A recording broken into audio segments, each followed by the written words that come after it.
हाँ जी बच्चा, आगे हम करते हैं सामंतवाद जो प्रथा है उसके गुण।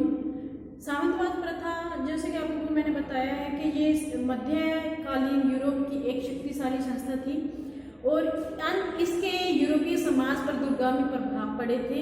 ये प्रथा जहाँ समाज के लिए कुछ पक्षों के लिए लाभकारी थी और वहाँ पे कुछ हानिकारक भी प्रमाणित सिद्ध हुई है। सामंतवाद जो प्रथा के लाभ और हानियों का संक्षिप्त हम जो बताने जा रहे हैं वो मैं आपको इसके पहले गुण बताने जा रही हूँ। इसके गुण क्या क्या थे?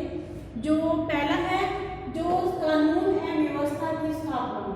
हाँ जी, जो सामंतवाद प्रथा थी, मैंने आपको बताया कि जब राजा के अधीन बहुत ज़्यादा क्षेत्र आ गया था जिसके ऊपर पूरा नियंत्रण रखना राजा के लिए कठिन था, इसीलिए राजा ने अलग अलग सामंत, बड़े बड़े सामंतों में जागीरें बांट दी थी, जिसके बदले में वो जो सामंत थे राजा को सैनिक और राजनीतिक सहायता देते थे।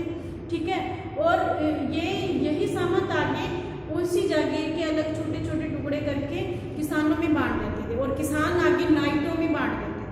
ठीक है, तो आगे ये क्या है कि ये एक सिस्टम के अनुसार चलते थे। मतलब जो मजदूर वर्ग है, किसान कृषक वर्ग है, वो नाइटों और किसानों को देते थे। ठीक है, कर के रूप में जितने भी उनकी भूमि पर खेती करते थे और जो कर बनता था वो सारा उसी नाइट जब किसानों को देते थे और किसान आगे क्या करते थे, बड़े सामंतों को, छोटे सामंत आगे बड़े सामंत जो है आगे राजा को देते थे। ठीक है, ये था। और इसकी जो पहला पॉइंट है, इसके गुण, कानून एवं व्यवस्था की स्थापना। जैसे कि सामंत प्रथा की स्थापना से जो पहले जो यूरोप का जो समाज था वहाँ पे बहुत ज़्यादा अराजकता फैली हुई थी और बर्बर जातियाँ और जो जर्मन की बर्बर जाति और मुसलमानों ने वहाँ पे आतंक ही मचा रखा था और उनकी लूटमार के कारण क्या है कि लोगों में बहुत ज़्यादा अराजकता का माहौल फैल चुका था। ठीक है ना, और इस स्वर्ण अवसर को देखते हुए ही वहाँ पे जितने भी डाकू चोर वो उनके लिए ये यहाँ पे क्या है कि अपने कार्य को, चोरी के कार्य को, ठीक है, ये काम अंजाम देना सुरक्षित हो गया था उनके लिए। ठीक है ना, और लोगों की जो जान माल है वो असुरक्षित थी। ठीक है, और अब क्या है कि कृषि उद्योग एवं व्यापार जो है वहाँ के वो भी तबाह हो गए थे, इतनी अराजकता फैल चुकी थी क्योंकि किसी एक प्रतिनिधि द्वारा या फिर किसी एक राजा द्वारा वो सिस्टम चलाया नहीं जा रहा था पूरे समाज में। ठीक है ना, राजनीतिक व्यवस्था बहुत ज़्यादा बिगड़ चुकी थी उस समय। तो वहाँ पे क्या है कि ऐसी परिस्थिति में सामंतवाद का उत्थान हुआ था और उन्होंने इस सामंतवाद की प्रथा ने पूरे यूरोप में कानून व्यवस्था को लागू किया।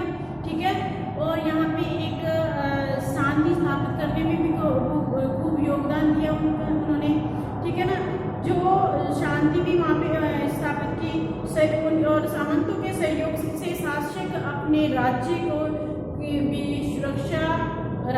सुरक्षा प्रदान किया उसने सामंतों की सहायता से और इसका राज्य का विस्तार भी करने में सफल हुआ राजा। और निस्संदेह ये जो सामंतवाद की जो एक महान प्राप्ति थी। ठीक है ना, क्योंकि पूरे समाज में शांति व्यवस्था स्थापित करने में सामंतवादों का उल्लेखनीय योगदान था। सेकंड पॉइंट है कुशल प्रशासन। देखो, सामंतों ने मध्यकाल यूरोप में कुशल शासन प्रणाली की जो स्थापना की थी या फिर व्यवस्था की थी। ठीक है, और इस बात का अनुमान तो यहीं से लगाया जा सकता है कि पूरे यूरोप में फैली हुई अराजकता को खत्म करके वहाँ पे शांति स्थापित करने में जो सामंतों का बहुत योगदान था। उन्होंने अब जो राजा ने बड़ी बड़ी जागीरों के रूप में इन्हें सामंतों को बांट दी, उन पे खेती और बदले में क्या देते थे, साथ में तो जो है सैनिक और राजनीतिक दोनों प्रकार की सहायता बदले में सामंत जो है राजा को देते थे। तो क्या है कि ये जितने भी सामंत थे उन्होंने जितनी जागीर उन्हें मिली हुई थी उतने क्षेत्र में मैनर, जिन्हें मैनर कहा जाता था, उसमें शांति व्यवस्था स्थापित की, अपना प्रशासन लागू किया, लोगों के जो झगड़े होते थे उनके लिए न्यायालय बनाए, उनमें उनके झगड़ों का निपटारा किया जाता था। ठीक है, तो क्या है कि और उसके बिना क्या है कि बहुत जागीर के लोगों की जो समस्याओं का बेहतर ढंग से वो समझते भी थे और उनका निपटारा भी करते थे। ठीक है। और राजा की अपेक्षा सामंत पर निर्भर लोग अधिक हो गए थे अब, ठीक है। थर्ड पॉइंट है निरंकुश राजतंत्र पर अंकुश। हाँ जी, अब क्या है कि जो यूरोप में पहले क्या था, निरंकुश शासक अपना सत्ता संभाले बैठे थे। तो निरंकुश जो है, जो जितने भी शासक थे वो बहुत ज्यादा लोगों पे अत्याचार करते थे। अब क्या है कि जैसे सामंतों का उत्थान हुआ तो उन्होंने ऐसे प्रशासन जो कि एक निरंकुश था, लोगों की ओर ध्यान नहीं देता था, ठीक है, वो ज्यादा से ज्यादा अपना जो समय है सुरा और सुंदरी में व्यतीत करता था, लोगों के कष्टों को भी नहीं सुनता था, ठीक है। और ऐसी परिस्थिति में जैसे सामंत जब सामने आए तो लोगों की बहुत सारी समस्याओं का समाधान हुआ, लोगों की भलाई के कार्य भी किए। और उन्होंने क्या किया कि जो निरंकुश शासक था इसके ऊपर भी अंकुश लगाया सामंतों ने, ठीक है।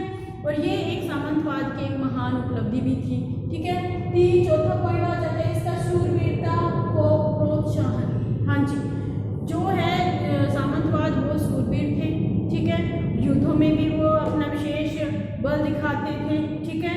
और वो रण कौशल दिखाने के लिए वो हमेशा तैयार रहते थे। और रण कौशल दिखाते हुए, युद्ध लड़ते हुए वो अगर वीरगति को प्राप्त हो जाते थे तो इसके बड़े अपने सम्मान समझते थे, अपने लिए गौरवशाली समझते थे। सामंतवादी काल में बहादुरी दिखाने वाले जो सामंतों का समाज के द्वारा विशेष सम्मान भी किया जाता था, ठीक है। आगे फिफ्थ पॉइंट है कला तथा साहित्य की को क्या है योगदान। जो है सामंतवाद ने कला तथा साहित्य में बहुत ज्यादा प्रसार किया, काफी योगदान दिया। इन्होंने सामंतों ने गौथिक शैली के में दुर्गों का निर्माण किया, ठीक है, दुर्गों और भवनों का गौथिक शैली में निर्माण किया, ठीक है। उनके द्वारा जो बनाए गए भवन अपनी सुंदरता के एवं भव्यता के लिए विख्यात थे। उन्होंने चित्रकला को भी प्रोत्साहित किया, ठीक है। और इसके बिना इस काल में चित्रकला ने उल्लेखनीय विकास किया और इस काल में साहित्य ने भी खूब प्रगति की।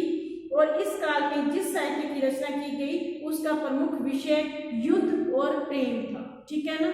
बता दूं, पहले दोबारा बता दूं कि एक तो गौथिक शैली में दुर्गों और भवनों का निर्माण किया गया, जो प्रमुख साहित्य की रचना की गई थी उनका विषय क्या था, युद्ध और प्रेम था। ये हमारे सामंतवाद के गुण हो चुके हैं, ठीक है।